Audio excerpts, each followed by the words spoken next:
The first thing you realize when you study old world heating is that people in the past often kept their homes warm more efficiently than we do today, even though they had far fewer tools and far harsher winters. Their secret wasn't better technology, it was better technique. And one of the simplest wartime heating tricks is so effective that modern tests still confirm it. A method that lets an old radiator or stove deliver dramatically more heat without burning a single extra ounce of fuel. If you've ever stepped into an old farmhouse, a pre-war apartment, or a Victorian home and wondered why the radiators were enormous, the answer has nothing to do with bad engineering. Those systems were designed for drafty buildings, with thin walls, leaky windows, and almost no insulation. The engineers who built those radiators understood that airtight construction wasn't realistic back then, so they compensated with oversized radiators that released slow, steady heat through a massive surface area.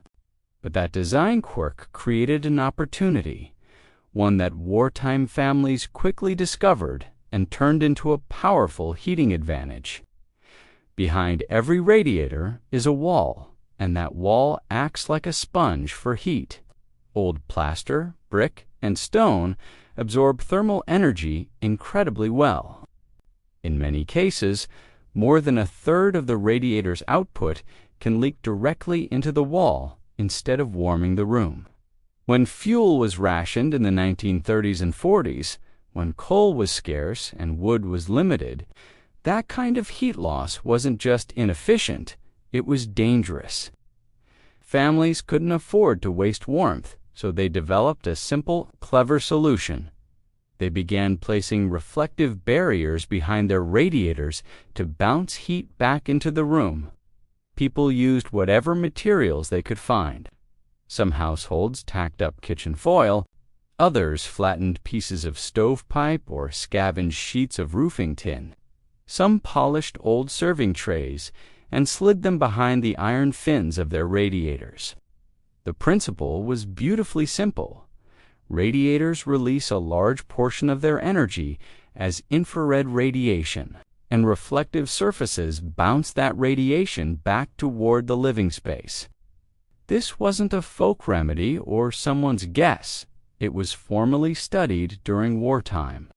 Tests in the United States and the United Kingdom consistently showed that reflective backing increased usable room heat by 5 to 15% depending on wall material. For a family trying to stretch their coal ration through a brutal winter, that was enormous. The method people used was easy enough that anyone could do it.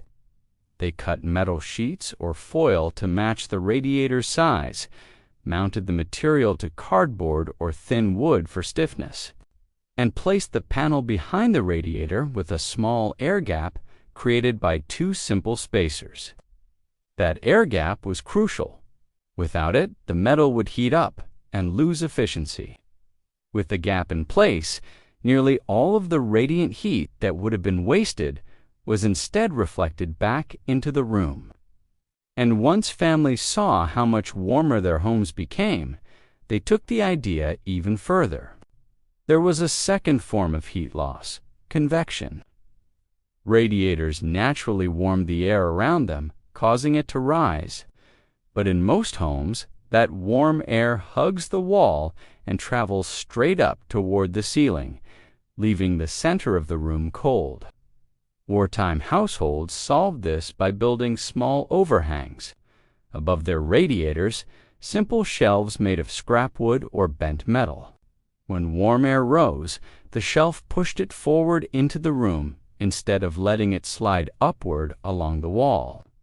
Suddenly, rooms heated more evenly, cold corners disappeared, and families burned less fuel. When the reflective backing and the convection shelf were used together, the improvement in heating efficiency was dramatic. Even with modern heating, the same physics applies.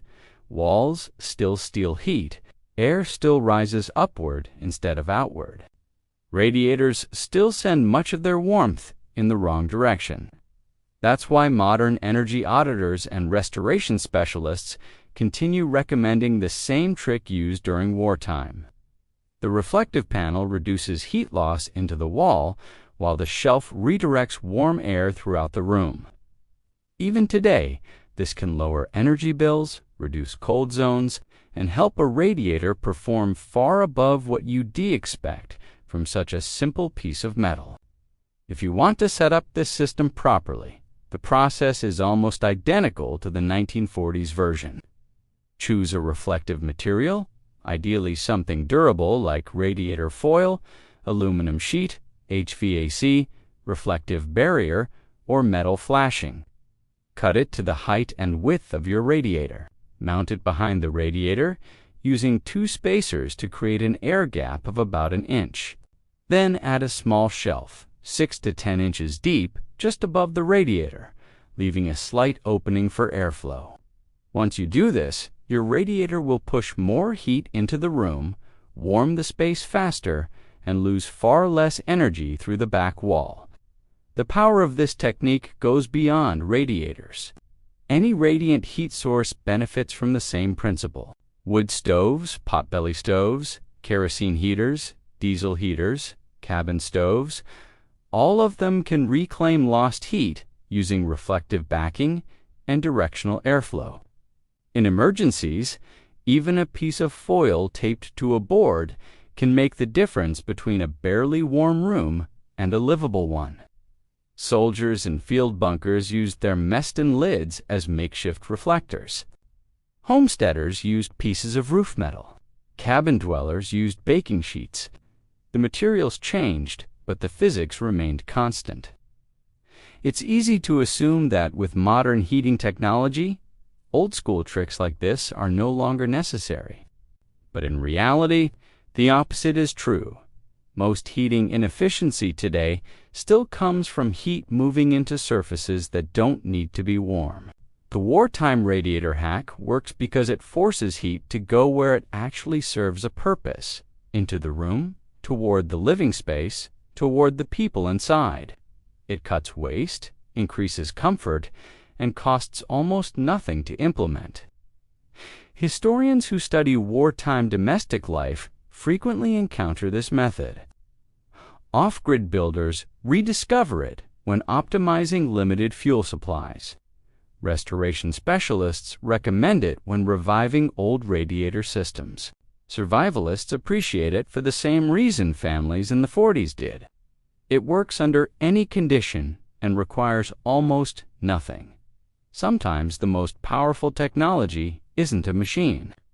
It's a method, a way of working with physics instead of against it. And this wartime radiator hack is a perfect example.